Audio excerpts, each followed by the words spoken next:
L'Allemagne première in extremis et la Hongrie qui garde espoir, c'est le programme de Roday épisode 10. Bonsoir à tous et bienvenue sur Balle au pied. Ravi de vous retrouver pour évoquer déjà ce 10e épisode de Roday avec aujourd'hui le début des 3e journées avec les 2 derniers matchs du groupe A. Avant de commencer la vidéo, petite pensée émouvante pour Barnabas Varga, l'avant-centre hongrois qui, selon toute vraisemblance, a perdu connaissance sur le terrain. Donc voilà, je voulais avoir un petit message pour lui et pour sa famille, lui envoyer tout mon soutien.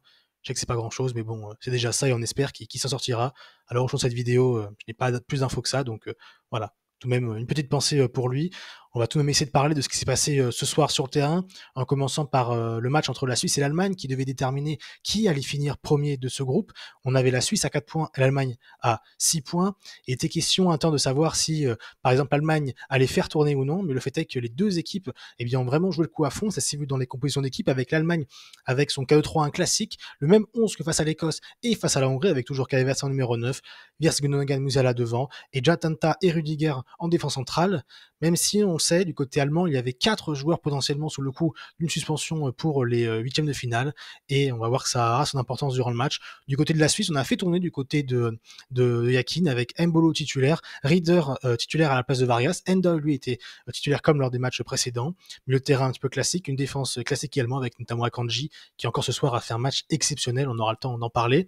Le match a commencé sur les chapeaux de roue avec pour la Suisse une envie, on a vu, de ne pas calculer. Les deux équipes voulaient la victoire et ça s'est vu dès le début avec la Suisse qui n'a cessé de presser l'Allemagne très très haut en étant agressif sur le porteur, en obligeant beaucoup de fois les Allemands à jouer long, à ne pas les laisser un petit peu en chaussons, notamment Andrich et Toni Kroos, même si Toni Kroos a réussi parfois à se trouver un peu dans cette position très basse où il a pu trouver par les transversales, notamment Mittelstadt sur côté gauche. Et l'Allemagne va être récompensée vers la 20e minute de jeu avec ce magnifique ballon de Florian Wirtz pour Mittelstadt qui était justement monté. Mittelstadt qui a fait un très bon début de match, notamment offensivement, avant de petit à petit plonger, on sent au fur et à mesure du match, notamment techniquement, il a beaucoup pêché.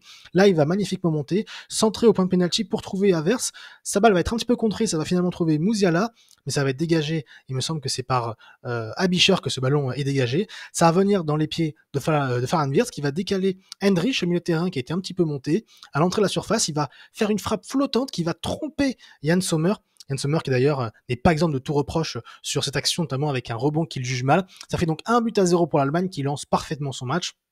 L'Allemagne avait besoin, on le sait, de se rassurer, non pas qu'il n'est pas rassuré, mais une victoire face à l'Écosse qui est un faible adversaire, contre une Hongrie qui avait été très très décevante. On attendait ce match un vrai test face à une équipe de Suisse qui, depuis le début du tournoi, est plutôt séduisante. L'Allemagne est rassurée, oui, sauf que non, puisque l'arbitre italien de la rencontre va tout simplement annuler le but pour cette faute de Musiala sur l'impact lors du premier centre de Mittelstadt. Il touche Abischer au niveau de la cheville, et donc Daniel Orsato va tout simplement consulter la VAR et annuler le but allemand. Ça va donc faire un coup au moral à l'équipe de Julian Nagelsmann qui peut être énervé. Et 5 minutes plus tard, sur une paire de balles, on la voit pas sur l'image, mais de Jamal Musiala au 30 mètres, lui qui était venu pour un petit peu récupérer et toucher un petit peu le ballon un peu plus bas, parce qu'il avait du mal à être en vue depuis 5-10 minutes, il va perdre son ballon, ça va arriver sur Endoy, qui va décaler, il me semble que c'est Rieder. Rieder va fixer, il va donner à Freuler qui fait l'appel dans le dos de Rudiger, il va s'avancer, il va centrer pour trouver Endoy qui se jette, il s'arrache et Endoy va tromper Manuel Neuer. Ça fait 1-0 pour la Suisse. But qui longtemps, au niveau des ralentis, on pensait qu'il y avait hors-jeu, mais non. Rudiger, de sa pointe des pieds, couvre Endoy, qui avait été jusque-là à hauteur d'un plutôt bon début de match, il faut le dire. Et on va donc avoir un but, et Endo qui va ouvrir son compteur dans cet euro. Et la Suisse qui a mené 1-0. Et il faut le dire, ce n'est pas volé au vu du début de match, où certes l'Allemagne a marqué le premier but qui finalement sera refusé, mais la Suisse est venue pour gagner, a des intentions de jeu.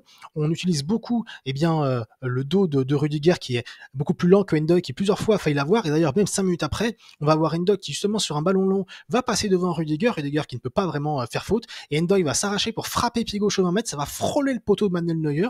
L'Allemagne est vraiment au bord de la rupture. L'Allemagne qui, concrètement, à ce moment-là, est deuxième de son groupe. On le sait que avant le match, certaines questions étaient posées à John Nagelsmann par rapport à un calcul de finir premier et dans la partie de tableau potentiellement du Portugal et de l'Espagne, alors qu'en finissant deuxième, ça pourrait avoir l'Angleterre et la France, à savoir qu'est-ce que préférait l'Allemagne. Nagelsmann avait dit qu'il jouerait à fond, et ça s'est vu tellement à fond que défensivement, plusieurs fois l'Allemagne a été mise à rude épreuve, et la Suisse qui elle est venue clairement pour jouer crânement sa chance et qui est bien récompensée En premier mi-temps, on va également avoir Jonathan Tah, le défenseur allemand, qui va prendre un carton jaune et qui signifie donc qu'il est suspendu.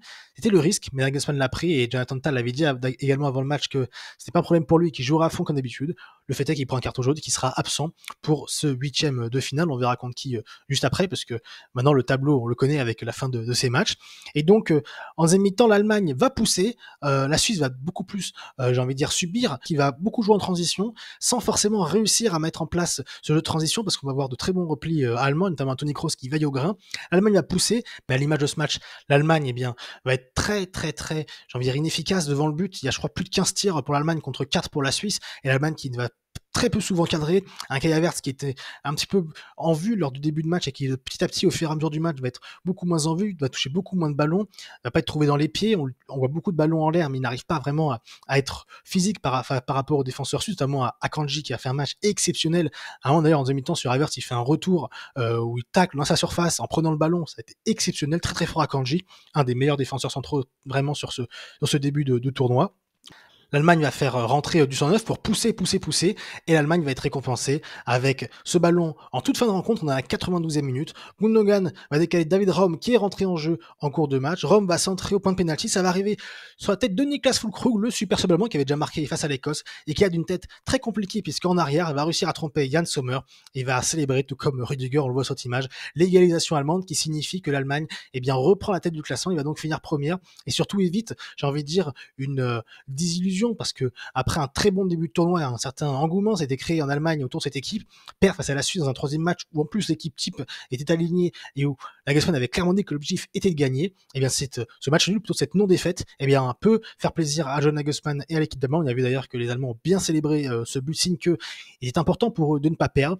Du côté de la Suisse par contre, notamment Xhaka, on peut être déçu parce qu'on était à très très très peu de choses de l'emporter et de finir premier du groupe.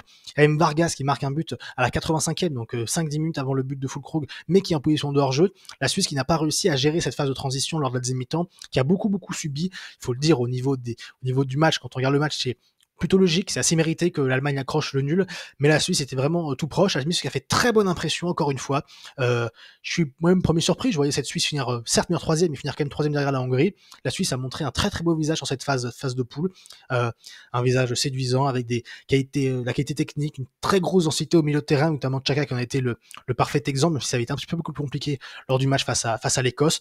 Et de l'autre côté, l'Allemagne qui, elle ne perd pas, mais se met un petit peu en doute avant son huitième de finale avec cette contre-performance, parce que c'en est une, il faut le dire, face à la Suisse, et ses difficultés à mettre en place un petit peu son jeu, notamment offensif. On a vu beaucoup de fois les Allemands s'empaler sur cette défense suisse, notamment Jan Musiala qui n'a cessé d'essayer de provoquer sans pour autant réussir à trouver le chemin des filets ou ses partenaires.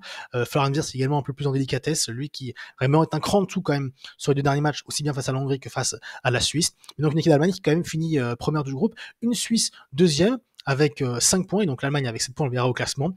Et donc l'autre match qui était en parallèle, puisque c'est maintenant le but de ces troisième journées, c'était l'Écosse contre la Hongrie qui l'a emporté 1-0. Alors je ne vais pas vous mentir, j'étais plus concentré sur le match de l'Allemagne, mais j'étais en double écran sur ce match entre l'Écosse et la Hongrie, un match qui a été vraiment techniquement très très très pauvre, notamment du côté écossais, où on a vu un nombre de contre-attaques mais très mal gérées, des contrôles à rater, des passes en touche, c'était vraiment pas joli à voir.